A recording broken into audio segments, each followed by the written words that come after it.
nên là phải nó chạy nó tao là hồi sáng anh Thành nó gửi vô anh Thành nhỏ anh Thành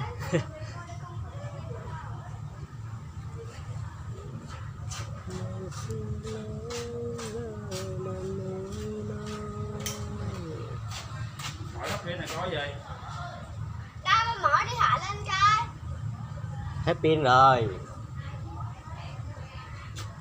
điện thoại 3 hết pin rồi coi ở đâu mở đâu coi ở mấy đâu lâu với trời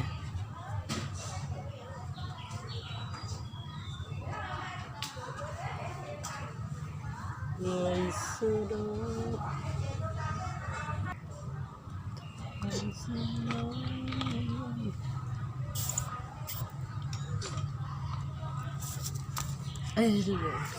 có anh nào nào đá rồi rồi bắt chữ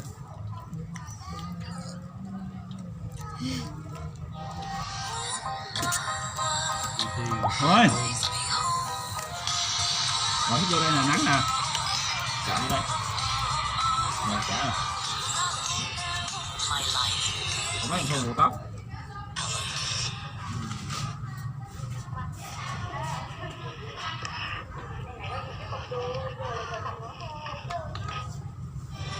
đây là con mẹ nhỏ nha, ba mẹ lớn nha.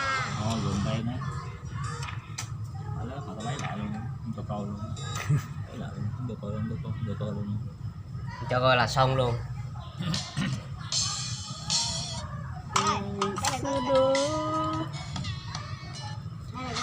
hôm nay chủ nhật không có gì nên anh em mình sương sương vậy thôi nha cả nhà ơi. Đây là con mẹ nhỏ, ba mẹ lớn đi.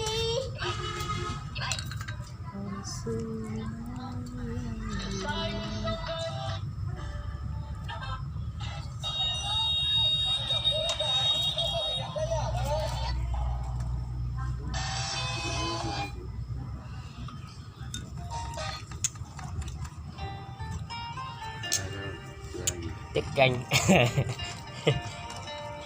có ai ăn đâu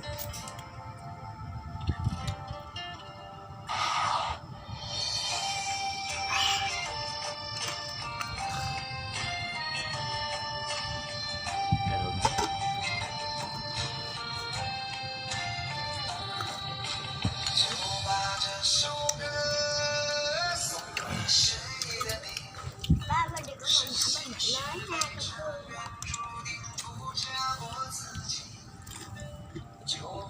anh Thành nói anh Thành nhậu với anh ta nào ta thế gì con hơn 30 lần nha. thế ủi á Xin nữa con vô nhà ba có hơn con 10 lần không?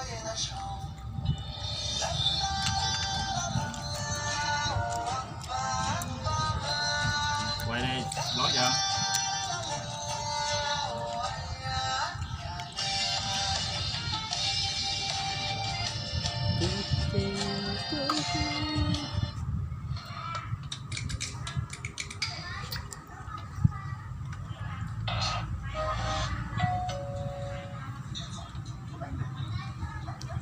hôm nay chủ nhật này không có đi làm nha anh em ơi ngoài đây tâm sự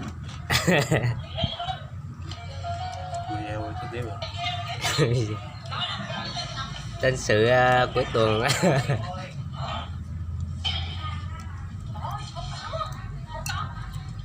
trực tiếp là chút xíu là nó gọi điện tùm lum nè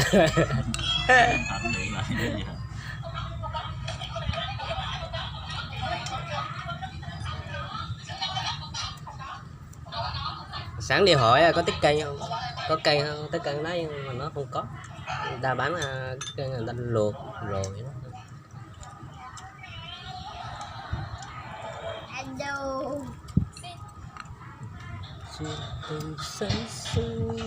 bác Vân đi ra tôi có thể thao á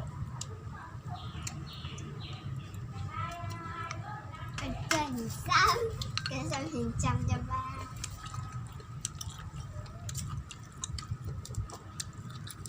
Ơi, chỗ này có nằm được không? thôi đi vào nhà nữa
chim. Xin chào.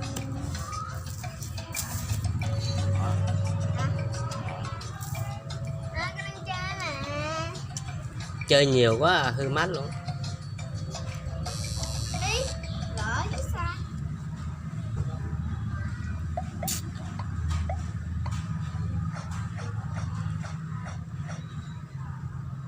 Nè, chơi nè, con ngựa đi. Sao? Nè, cho con ngựa nè. Rồi.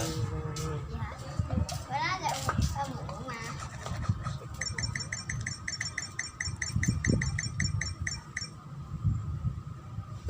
Lấy mấy hình bỏ cho cháu ấy chứ. Biết chưa rồi. Làm men trước đi.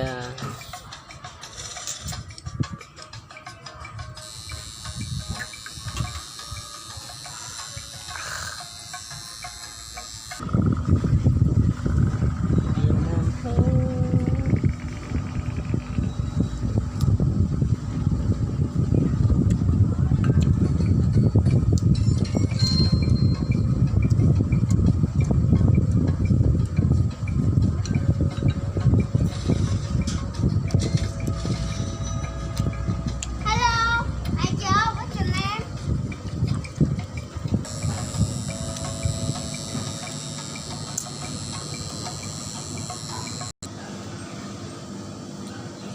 Có hoa nữa nha, hoa 10 giờ đó. Bây giờ là gần 10 giờ rồi.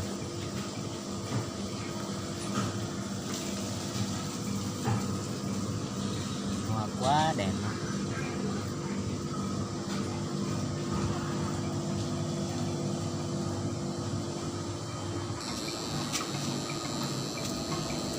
Có nóng không?